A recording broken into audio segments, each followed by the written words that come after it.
ಆದುದೆಲ್ಲ ಒಳ್ಳೆಯದಕ್ಕೆ ಆಗಿದೆ, ಆಗುವುದೆಲ್ಲ ಒಳ್ಳೆಯದೇ ಆಗುತ್ತಿದೆ, ಆಗಲಿರುವುದು ಸಹ ಒಳ್ಳೆಯದೇ ಆಗಲಿದೆ. ರೋಧಿಸಲು ನೀನೇನು ಕಳೆದುಕೊಂಡಿರುವೆ?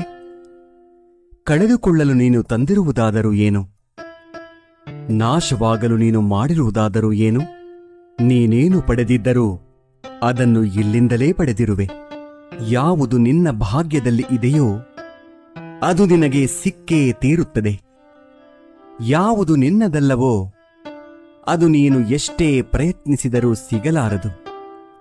ಚಿಂತೆ ಬಿಡು. ಜೀವನದಲ್ಲಿ ಬರುವುದೆಲ್ಲವ ಬಂದಂತೆ ಸ್ವೀಕರಿಸು.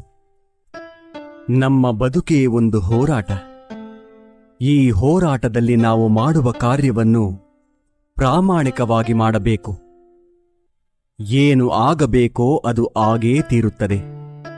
ಅದನ್ನು ತಡೆಯಲು ನಮ್ಮಿಂದ ಸಾಧ್ಯವಿಲ್ಲ. ಸತ್ಯದ ದಾರಿಯಲ್ಲಿ ಹೋಗು. ನೀನು ನಡೆಯುವಾಗ ಪಾತಾಳಕ್ಕೆ ಬಿದ್ದರೆ ನಿನ್ನನ್ನು ಮೇಲೆತ್ತಲು ನಾನು ಬಂದೇ ಬರುತ್ತೇನೆ. ಸ್ವರ್ಗದಲ್ಲಿ ಎಲ್ಲವೂ ಇದೆ, ಆದರೆ ಸಾವಿಲ್ಲ. ಭಗವದ್ಗೀತೆಯಲ್ಲಿ ಎಲ್ಲವೂ ಇದೆ, ಆದರೆ ಸುಳ್ಳಿಲ್ಲ. ಜಗತ್ತಿನಲ್ಲಿ ಎಲ್ಲವೂ ಇದೆ, ನೆಮ್ಮದಿಯಿಲ್ಲ. ಇವತ್ತಿನ ಎಲ್ಲಾ ಮಾನವರಲ್ಲಿ ಎಲ್ಲವೂ ಇದೆ, ಆದರೆ ಶಾಂತಿಯಿಲ್ಲ. ಮನಸ್ಸಿಗೆ ಮದವೇರಿದಾಗ ಸ್ಮಶಾನದಲ್ಲಿ ತಿರುಗಾಡಿ ಬರಬೇಕಂತೆ. ಏಕೆಂದರೆ ಅಲ್ಲಿ ನಾನು ನನ್ನಿಂದಲೇ ಎಂದು ಹೇಳಿದ ಎಷ್ಟು ಜನ ಮಣ್ಣಾಗಿರುವವರು ಕಾಣಸಿಗುತ್ತಾರೆ. ಭಗವಂತ ತಡ ಮಾಡಿದರೂ ನ್ಯಾಯ ಮಾಡುತ್ತಾನೆ, ಆದರೆ ಅನ್ಯಾಯ ಮಾಡುವುದಿಲ್ಲ.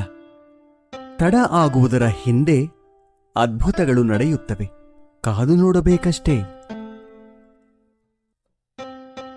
ಎಲ್ಲ ಹೇಳುತ್ತಾರೆ, ಮನುಷ್ಯ ಖಾಲಿ ಕೈಯಲ್ಲಿ ಬರುತ್ತಾನೆ, ಖಾಲಿ ಕೈನಲ್ಲಿ ಹೋಗುತ್ತಾನೆ ಎಂದು.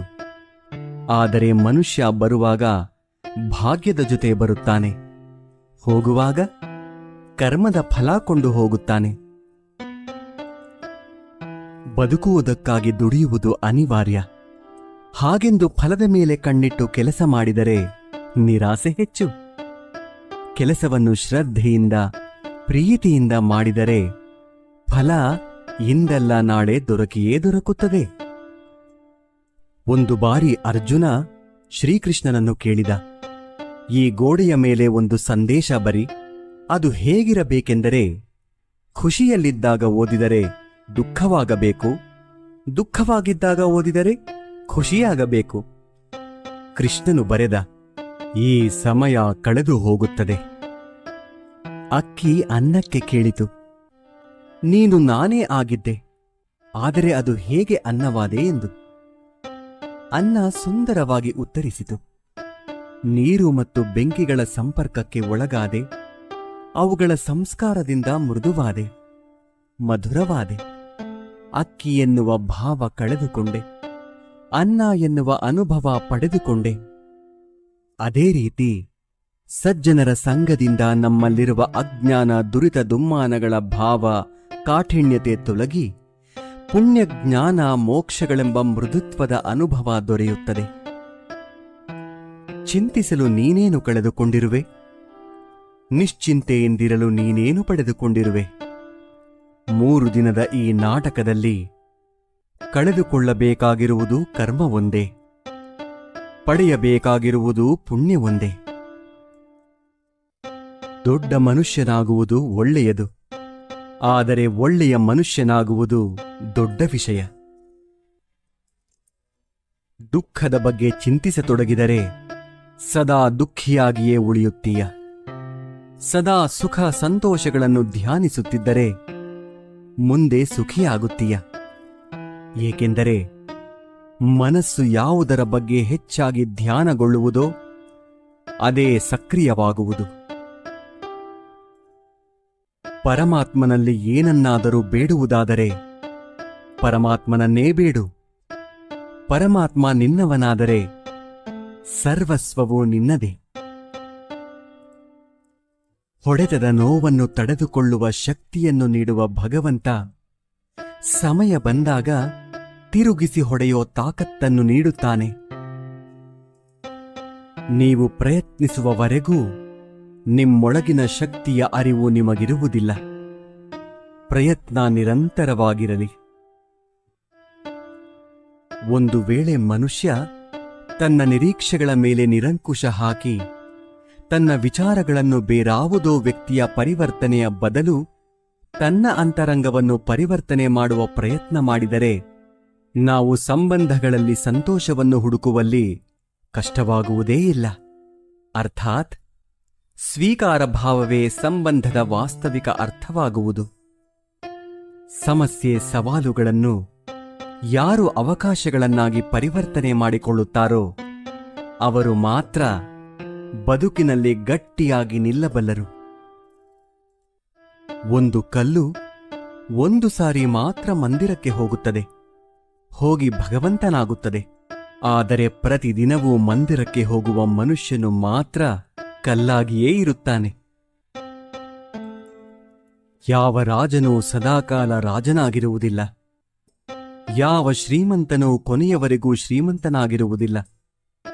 ಯಾವ ಬಡವನೂ ಕೊನೆಯವರೆಗೂ ಬಡವನಾಗಿಯೇ ಇರುವುದಿಲ್ಲ. ಈ ಜಗತ್ತಿನಲ್ಲಿ ಯಾವುದು ಕೂಡ ಶಾಶ್ವತವಲ್ಲ. ಪರಿವರ್ತನೆಯೇ ಜಗದ ನಿಯಮವಾಗಿದೆ. ಬದುಕಿನಲ್ಲಿ ಅತಿಯಾಗಿ ಮೌನವಾಗಿರುವುದು ಒಳ್ಳೆಯದಲ್ಲ. ಸಮಯಕ್ಕೆ ಸರಿಯಾಗಿ ತಪ್ಪುಗಳನ್ನು ವಿರೋಧಿಸುವುದನ್ನು ಕಲಿಯಿರಿ. ದೇವರು ನಮ್ಮ ಜೊತೆಗಿಲ್ಲ, ನಮ್ಮ ಮನಸ್ಸಿನಲ್ಲಿಯೂ ಇಲ್ಲ.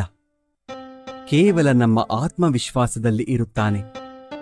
ಯಾವಾಗ ಮನುಷ್ಯನು ತಾನು ಮಾಡಿದ ಕರ್ಮಫಲಗಳನ್ನು ಇದೇ ಜನ್ಮದಲ್ಲಿ ಅಥವಾ ಮುಂದಿನ ಜನ್ಮದಲ್ಲಿ ಅನುಭವಿಸಬೇಕಾಗುತ್ತದೆ ಎಂಬ ಜ್ಞಾನವನ್ನು ಅರಿತುಕೊಳ್ಳುತ್ತಾನೋ ಆಗ ಇಡೀ ಜಗತ್ತು ಬದಲಾವಣೆಯತ್ತ ಸಾಗಿಬಿಡುತ್ತದೆ. ಚರಿತ್ರೆಯಲ್ಲಿ ಗೆದ್ದವನಿಗೆ ಗೆದ್ದವನು ಎನ್ನುವ ಜಾಗವಿದೆ. ಸೋತವನಿಗೆ ಕೂಡ ಇಂಥವನೊಂದಿಗೆ ಸೆಣಸಾಡಿ ಸೋತ ಎನ್ನುವ ಜಾಗವಿದೆ.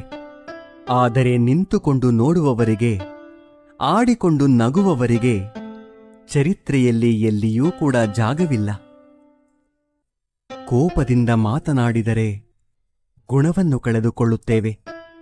ಹೆಚ್ಚಾಗಿ ಮಾತನಾಡಿದರೆ ಶಾಂತಿಯನ್ನು ಕಳೆದುಕೊಳ್ಳುತ್ತೇವೆ. ಅನಗತ್ಯವಾಗಿ ಮಾತನಾಡಿದರೆ ಕೆಲಸವನ್ನು ಕಳೆದುಕೊಳ್ಳುತ್ತೇವೆ.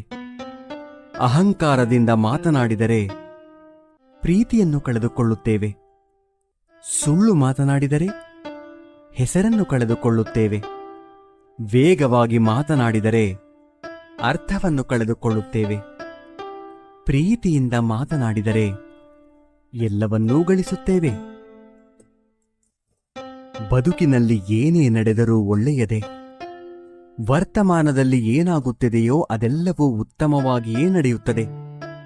ಮುಂದೆ ಏನಾಗುವುದೋ ಅದೆಲ್ಲವೂ ಚೆನ್ನಾಗಿಯೇ ಇರುತ್ತದೆ. ಭವಿಷ್ಯದ ಬಗ್ಗೆ ಚಿಂತಿಸಬೇಡಿ, ವರ್ತಮಾನದಲ್ಲಿ ಜೀವಿಸಿ.